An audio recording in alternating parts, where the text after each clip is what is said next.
नमस्कार मित्रांनो, लक्ष्मीच्या पावलांनी या मालिकेच्या आजच्या भागात आपण बघूया. सोहम खूप आनंदी असतो आणि सोहम म्हणतो, लोकांनी मला इतका रिस्पॉन्स दिलाय, सगळ्यांना माझी पेंटिंग्स खूप आवडली. आणि काय ते रिस्पॉन्स आणि काय ते कमेंट आहे ना, बापरे, खरंच कमाला. विचारही केला नव्हता की इतके फॉलोअर्स आणि इतके मिलियन्स मध्ये मला कमेंट वगैरे, लाईक वगैरे सगळं काही येतंय. या गोष्टीचा इतका आनंद झालाय काय मी सांगू शकत नाही. सोहम इतका आनंदी असतो की तो काय बोलत असतो अगदी भराभर सगळं काही मन मोकळं करून टाकत असतो. रोहिणीला आणि अनामिकाला हे अजिबात सहन होत नसतं. अद्विक म्हणतो, अरे इथून पुढे असंच होणार आहे, इतकेच लाईक मिळणार तुला आणि अशीच प्रगती करणार. आता सुरुवात झालीये ना सोहम, आता बघतो, आता थांबायचं नाही, असंच करत राहायचं. हो रे दादा. आणि प्रेमाने अगदी घट्ट अशी मिठी मारलेली असते सोहमने आणि अद्विकने. अद्विक म्हणतो, एक वचन हवंय मला, दारूच्या थेंबालाही स्पर्श करणार नाही हे वचन मला दे. आता फक्त काम आणि प्रगतीच करायची. हे दारू वगैरे प्यायचं नाहीये, ही आपली कामं नाहीये सोहम, कळतंय का? हो दादा, त्यावेळेला खरंच चूक झाली, मी ट्रेसमध्ये होतो, पण आता सांगतोय प्रामाणिकपणे काम करणार, दारूच्या अगदी थेंबालाही मी शिवणार नाही. अनामिका आणि रोहिणी नाही ना, यांना अजिबात आवडत नसतं अद्विक इतका चांगला वागतोय या सोहमशी, आणि त्यांना मुळात कोणाचा आनंदच बघवत नसतो. त्यांच्या तोंडावर अगदी 12 वाजलेले असतात. सोहम आता अद्विकचा हात हातात घेतो आणि म्हणतो, दादा, याआधी माझ्या हिमतीवर मी काहीच केलं नव्हतं, पहिल्यांदाच काहीतरी करतोय आणि खरंच मन लावून ते करणार आहे मी. मला करायचंय दादा, आणि मला प्रगतीही करूनच दाखवायची आहे. हे बघ दादा, स्वतःच्या हिमतीवर टॅलेंटच्या जोरावर काहीतरी कमवलंय, काहीतरी मिळवलंय, आणि चांदेकरांचा मुलगा म्हणून या स्वतःच्या हिमतीवर यश मिळवलंय. आता मी मागे वळून बघत नसतो आणि कुठल्याही वाईट वस्तूंकडे, गोष्टींकडे मी लक्षही देणार नाही. फक्त माझं काम आणि काम एवढंच माझं काही ध्येय राहणार. दादा, अजिबात काळजी करू नको रे, तू म्हणतोयस तसं मी कधीही दारूच्या थेंबालाही शिवणार नाही, मी तुला प्रॉमिस करतोय. अनामिकाला मात्र हे नको असतं.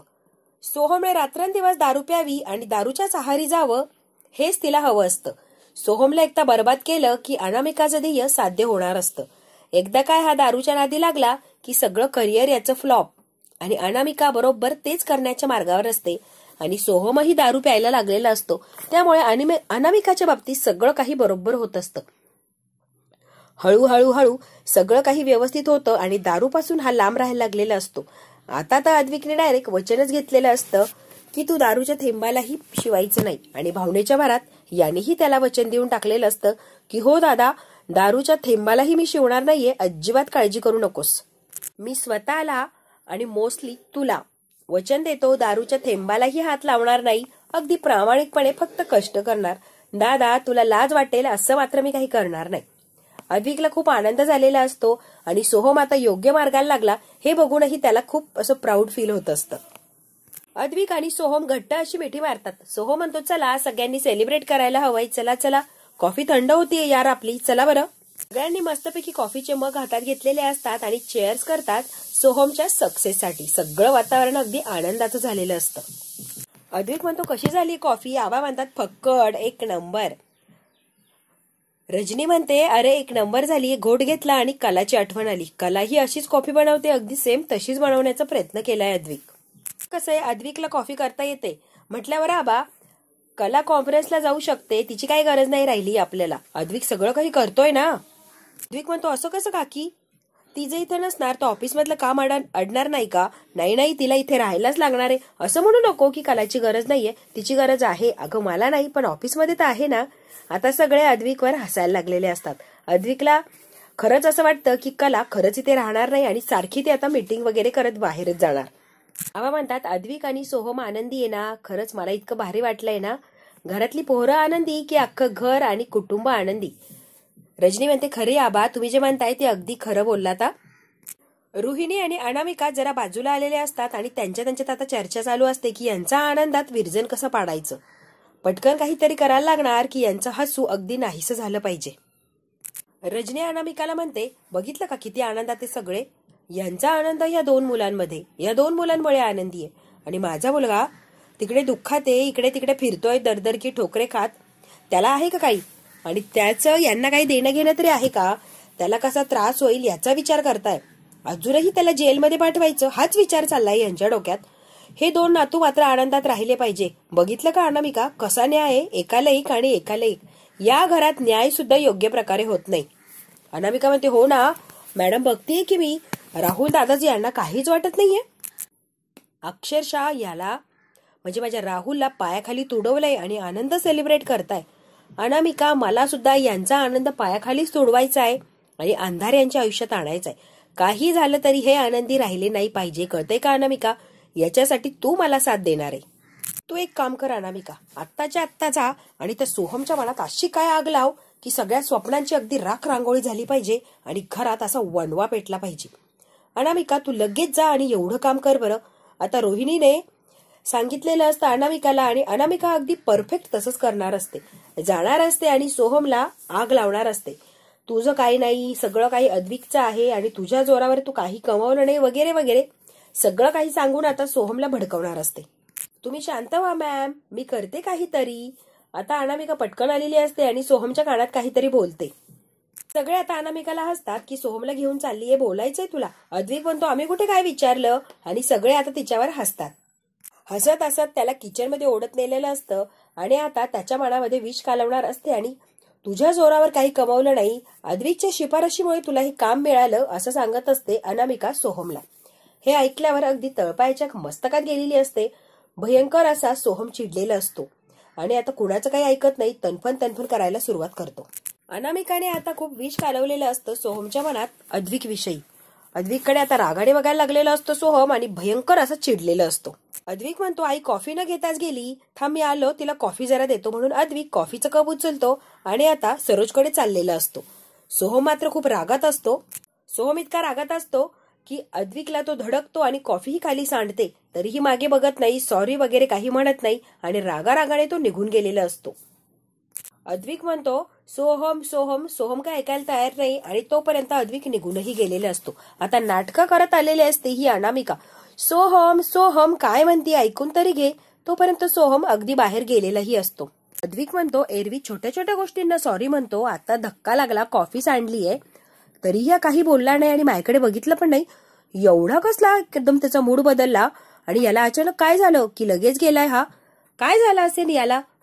आता तर चांगला होता हा. अद्विक आता विचार करतो. रोहिणी आणि अनामिका एकमेकींकडे बघतात आणि हसत असतात कारण त्यांना हे छान वाटत असतं.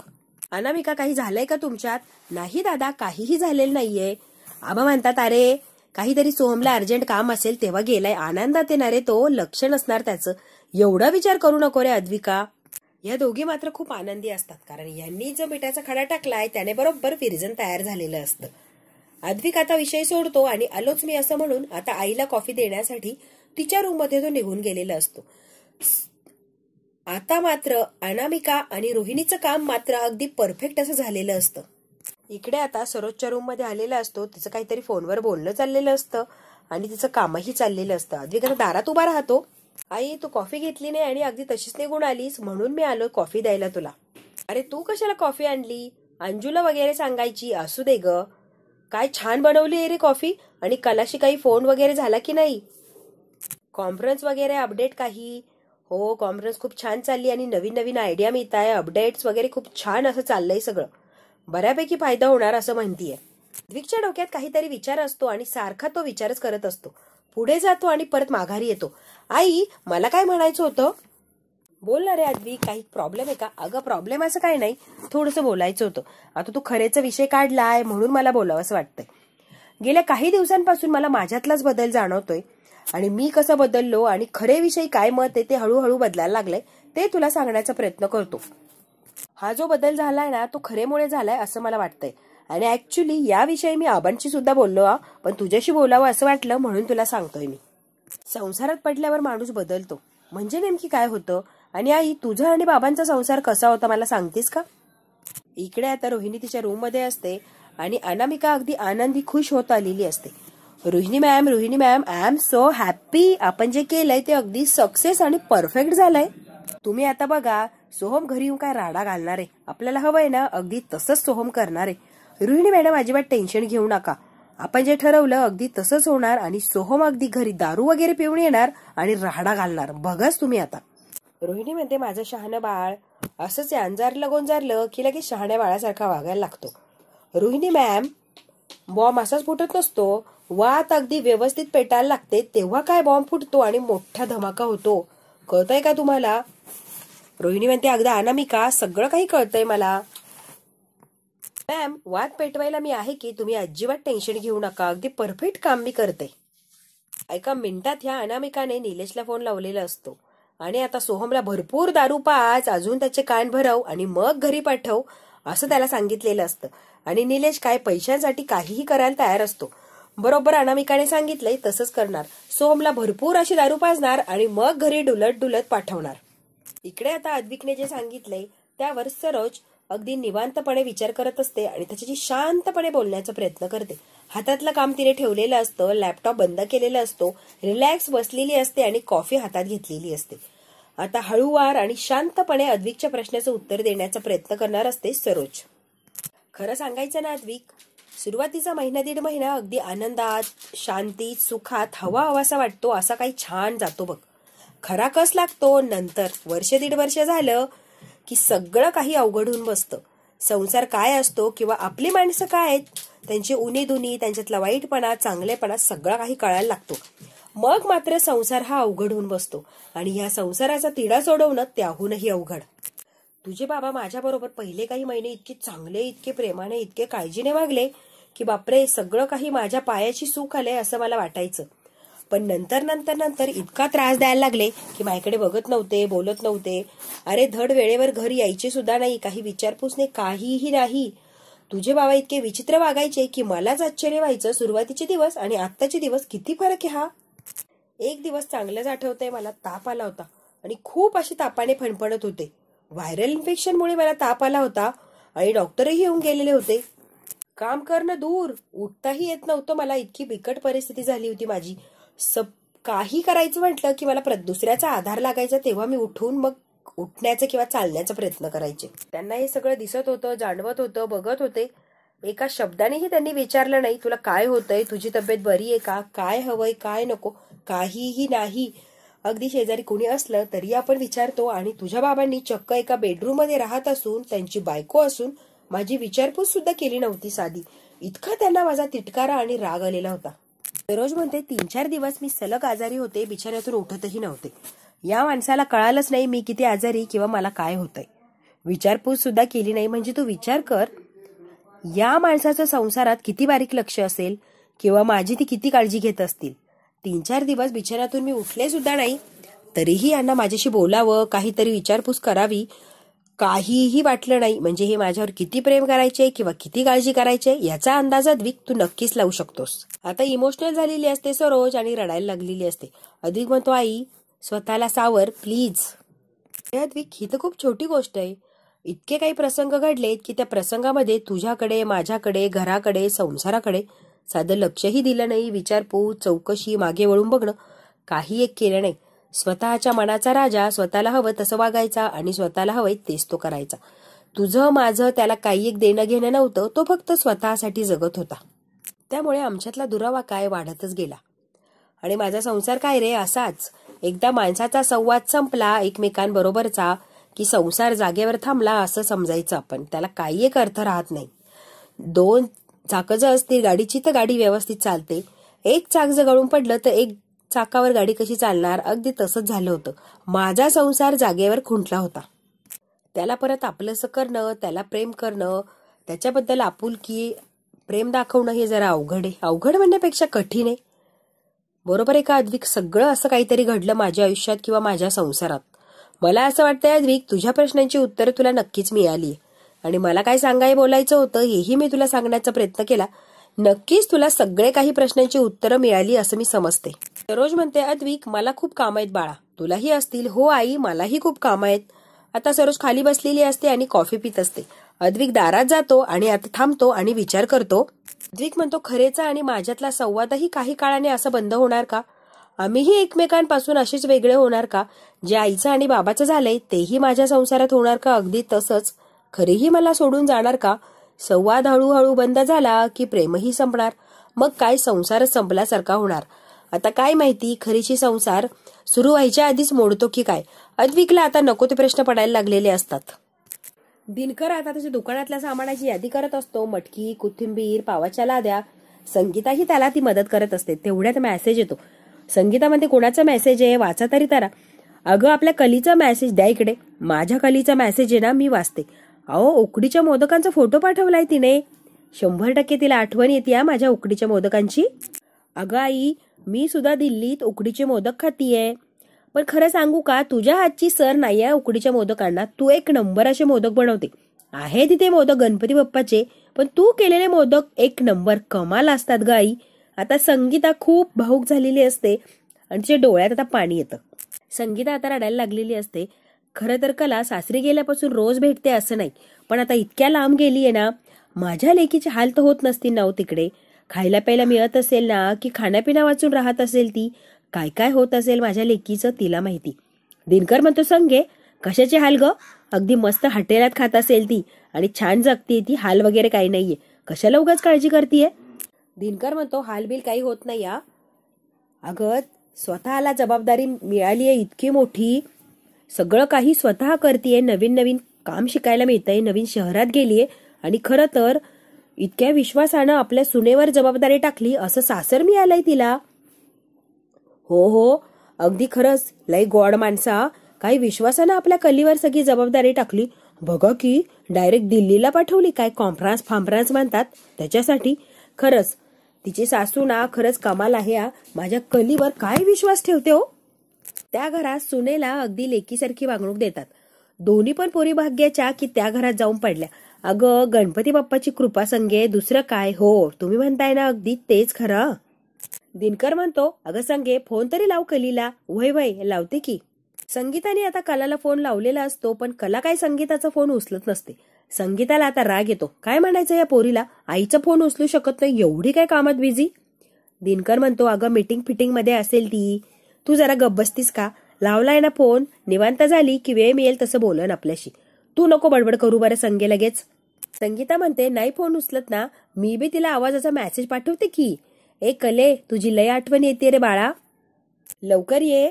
आली की गरम गरम उकडीचे मोदक खाऊ घालते. लवकर ये रे बाळा. संगीने आता रडता रडता तिला मेसेज टाकलेला असतो आणि स्वतःचे डोळे पुसत असते. संगीता म्हणते, अंबाबाईची कृपा, समद ठीक व्हायला लागलंय ना, असंच राहू दे का अंबाबाई. माझ्या पोरीच्या डोक्यावर असाच आशीर्वाद ठेव. अद्विकराव आणि कलीमधलं नातं बी लय खुलायलंय. आता समद चांगलं होणार, समद चांगलं. इकडे आता अंजू पुऱ्या करत असते. रोहिणी, रजनी सगळे काही बसलेले असतात. रजनी येते आणि रजनी म्हणते, अंजू अजून पुऱ्या व्हायच्यात. वय होतच आलंय आता. जेव्हा खीर करशील तेव्हा आठवणीने केशर घाला, सोहमला खूप आवडतं. वय वय मी टाकणारच आहे. रजनी खूप खुश असते. अंजू लवकर लवकर कर ग, कधीही येईन सोहम. त्याला आलं की लगेच भूक लागते. आलं की त्याला पहिले खायला लागणार.